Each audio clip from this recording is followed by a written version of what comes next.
Yo, what's up mga kaibigan? Nalina tayo magkwentuhan. Ngayong natalo ang Team USA ay sinasabi ng madami na dapat nang ilabas nito ang kanilang Team A kung saan kasali na dapat ang tatlong main player ng henerasyon na ito, LeBron James, Stephen Curry at Kevin Durant. Isama na din nga dyan ang mga tulad nila Anthony Davis at Kawhi Leonard. Well, walang duda na matutunog talaga ang pangalan na ito at talagang malalakas na player ang mga ito. Ngunit ito nga ang problema mga kaibigan.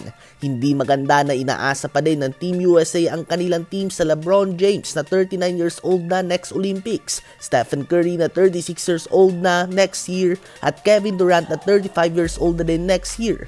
O kaya naman sa Anthony Davis at Kawhi Leonard na bugbog na sa mga injuries. So hindi nga ito magandang sinyales para sa USA Basketball lang inaasahan nilang mga difference maker ay mga player na patapos na sa kanilang career. Dahil kung iisipin natin, ang pinapadala nilang mga players sa tulad nila Anthony Edwards, Brandon Ingram, Tyrese Haliburton at iba pa, ito nga ay mga NBA All-Stars pa rin naman at mga rising stars sa liga.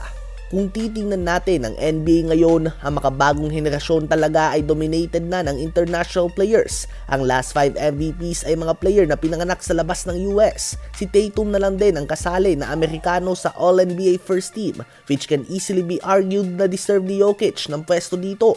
Si Zion ay inuulan ng mga injury. Si Ja Morant ay may issue sa labas ng court. So ang Team USA nga ay umaasa pa din kay LeBron, KD, Kawhi, Steph at AD at iba pa. Ito nga ay mga player na hindi na maglalaro ng more than 10 years. Ang Team USA ay umaasa pa nga sa mga player na ito na naglaro na sa Team USA na mahigit isang dekada na ang nakakalipas. Habang ibang mga bansa nga ay patuloy lamang ang pag-produce ng mga players. What if busy si LeBron, KD at Steph o injured si Kawhi at AD? Ang susunod na nga ng mga best players ng Amerika ay sila Jason Tatum, Donovan Mitchell, Jaylen Brown, Devin Booker, Ja Morant, Zion Williamson, Trae Young, Anthony Edwards, LaMelo Ball at iba pa. Yan na nga ang makabagong henerasyon na Team USA.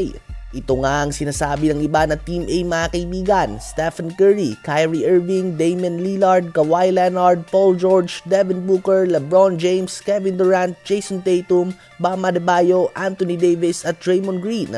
Ngunit mahigit kalahati dito ay tiyak na gustong magpahinga tuwing summer. O kaya naman may edad na din kaya naman ayaw nang mag-basketball pa tuwing off-season. Sa palagay nyo ba ay magiging sapat na ito upang manalo ng gintong medalya? Habang ito naman mga kaibigan ang sinabi ni Steve Kerr tungkol sa pagkakatalo nila, hindi nga daw madali ang manalo ng World Cup at Olympic Games. Mahirap nga daw ang mga game na ito. Hindi na nga daw ito 1992. Maalala nga mga kaibigan na noong 1992 Dream Team talagang tambak palagi ang kalaban nila Jordan. At the same time ay nagpapapicture pa ang mga ito. Ngunit ngayon nga ay hindi na nga ito natatakot sa Team USA at tinatalo pa nila ito. Ano ba masasabi nyo tungkol dito?